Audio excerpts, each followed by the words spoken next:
Welcome back. Now we'll look where markets ended a week where we saw a couple of days of new record highs for stocks, along with gold and Bitcoin as well. We had the minutes from the last Federal Reserve meeting showing officials are divided on how many rate cuts we will need by the end of the year. And the third quarter earnings season is about to kick off with the major banks reporting third quarter numbers on Tuesday. Joining me now is Prairie Operating Company Market Strategy Executive Vice President Lou Basenese. Lou, good to see you. Good to be here. Thank you so much for being here. So what is your expectation for the third quarter earnings season? More of the same, which is companies continuing to beat expectations. I mean, analysts have been woefully behind, and we're not just talking about Mag 7. I mean, Mag 7 companies have been growing earnings by double digits for quarters on end, but we're now seeing the rest of the market play catch up. Estimates are for about a 6% growth, but last quarter they were for the same, and companies delivered almost double that. I think we're going to see that again, and that's the key here in this market. There's a bubble in bubble talk. I mean, Jamie Dimon, Goldman Sachs, all warning about uncertainty and pullbacks.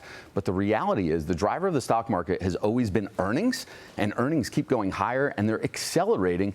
And I think it's going to continue that way because we're finally going to get the impact of President Trump's policies and administration and him just delivering on all of his campaign promises, from deregulation, from passing the tax cuts, to everything in between. You're seeing world peace, right? I mean, all these things that are fundamentally positive for the market. And I mean, I sound unashamedly bullish, which I have been for months, but I think it's really going to get better from here. Yeah, I mean, you make a good point. There's a bubble in bubble talk. You're right. Jamie Dimon once again warned of a sell-off is coming. He said that the stock market could be in line for a significant correction within the next 6 months to 2 years amid heightened uncertainty.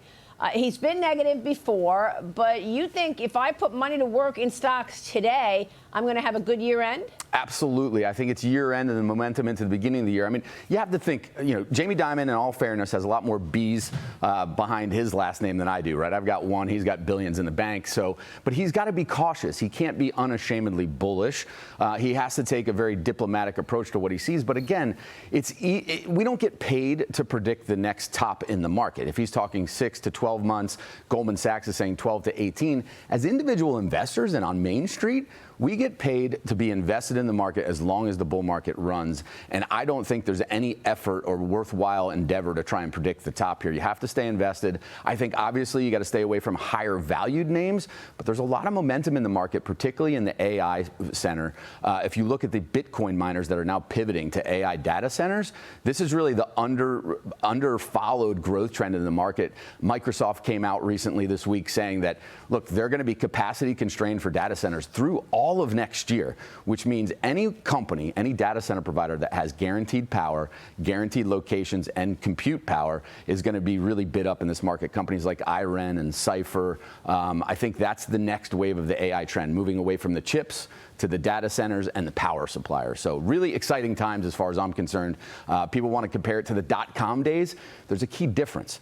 The infrastructure was built for the dot-com days. The pipes were there, the fiber optics. This time around for the AI day, the infrastructure is not built, and we've got to play a lot of catch-up in there to even compete with China and then be the leader in the free world when it comes to AI dominance.